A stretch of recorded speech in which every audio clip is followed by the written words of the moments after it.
It's stir-fry for lunch today at the Campbell House in Washington, PA. How big do you want the pepper pieces? Cube? That's good, that's good. Like this? Yeah. For 25-year-old Ben Campbell, cooking at his mom's house next to his girlfriend Grace is one of those simple things that he appreciates a little more these days. There was a time not too long ago when his future was uncertain. I never feared about dying. It was more of a loss of control of my own life. Ben had just finished his junior year at Pensacola Christian College in Florida when he was diagnosed with testicular cancer. The news left Ben with a lot of questions. Was I going to be able to go back to college? Was I going to be able to finish? Was my life going to be postponed? The diagnosis was also understandably hard for his mom, Joy. This is my son. He's my baby. I don't know what you can do. You can't do anything for him. He was only 21. I mean, he had his life straight ahead of him, and he had not lived it yet. Testicular cancer is rare, but it is the most common cancer in men between the ages of 15 and 34, but it is treatable. This is one of the few cancers we can actually use the word cure. Heartbeat strong and regular. Take a deep breath. Dr. Shifeng Mao is a medical oncologist with the Allegheny Health Network. He treated Ben. First of all, most of the patients are found at early stage. And even when they present in late stage, meaning stage 2 or 3, and they're very sensitive to chemotherapy. Ben's problem began when he noticed swelling. He thought it was from riding a dirt bike, but the swelling lasted several months. At first, there was no pain, like none whatsoever. It was just large. And it got to be about the size of a lemon. And that's when it started to ache a little bit, and then it got even larger, believe it or not. Swelling or a lump are the main signs of testicular cancer. Oftentimes, the masses are painless. But for Ben, his pain became so intense, he had trouble just standing up. He went to see urologist Mark Gignac. Let's take a look at your scars. You do heal up pretty well, honestly. His practice, Triangle Urology Group, is part of the Allegheny Health Network. And you're having equal normal strength everywhere? Mm-hmm. Dr. Gignac performed Ben's first surgery to remove the testicle. Ben's first surgery went well. He had a large mass growing off of his testicle, and it was actually somewhat difficult to take out, mainly due to its size. A pathology report confirmed their suspicions. Ben's tumor was cancerous. The next series of events will almost always include getting extensive scan of the patient's chest and abdomen. These scans are designed to detect if tumor has spread outside of the testicle. There are also some lab tests that may help to decide if there is a tumor outside of the testicle. This would be blood work. When cancer is confined to the testicle, it is considered stage 1. In stage 2, the disease has spread to the lymph nodes in the abdomen.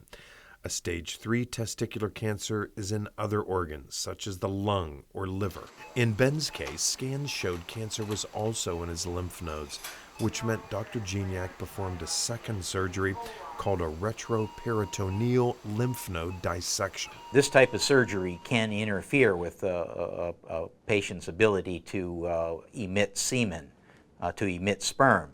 So it's very important beforehand that they consider donating sperm to themselves, because they may not be able to have sperm via the natural route after this type of surgery. New biopsy results added an unexpected twist to Ben's diagnosis. He actually has a condition called malignant transformational teratoma, which is extremely rare. Teratoma is basically a tumor that may contain several different types of tissue. And in Ben's case, it is the teratoma that spread to the retroperitoneal lymph nodes. It not only spread, it's also transformed. In his case, he has 2 malignant components. That was a huge challenge for us to decide how to treat him. Dr. Mao put Ben on a year-long chemotherapy regimen. During the days of treatment, I was nauseated, and then it wasn't even because of the chemo necessarily, it was just from the anxiety. The chemotherapy took a toll on Ben physically and mentally.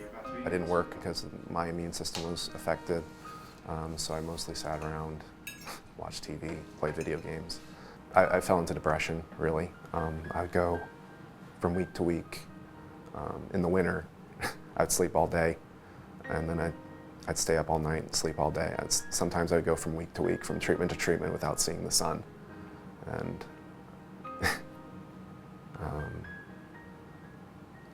it was dark. It was depressing. Lay down. Lay down. Speak. Yeah. To help Ben deal with his depression, his parents brought home Trixie. Drop it. Drop it. We got her for him. Sit. We thought that would help him have something to occupy his time to take care of.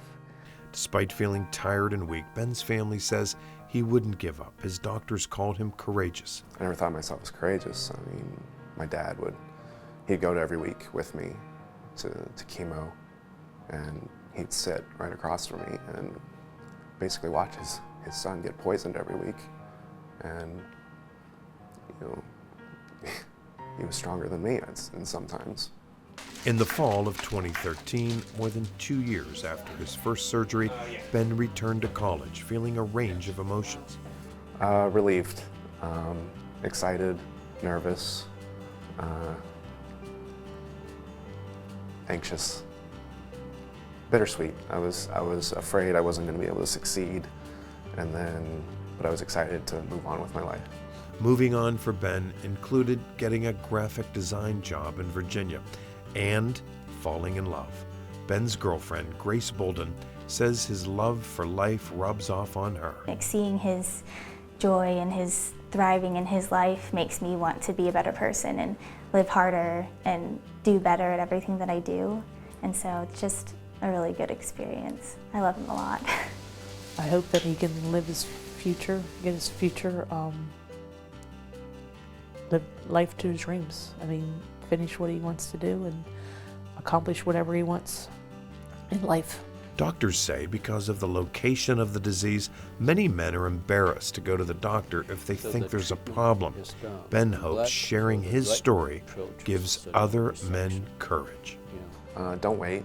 Don't be embarrassed. Doctors deal with this sort of stuff all the time. If you suspect something, early diagnosis is the key. For me, my life was put on hold for over 2 years.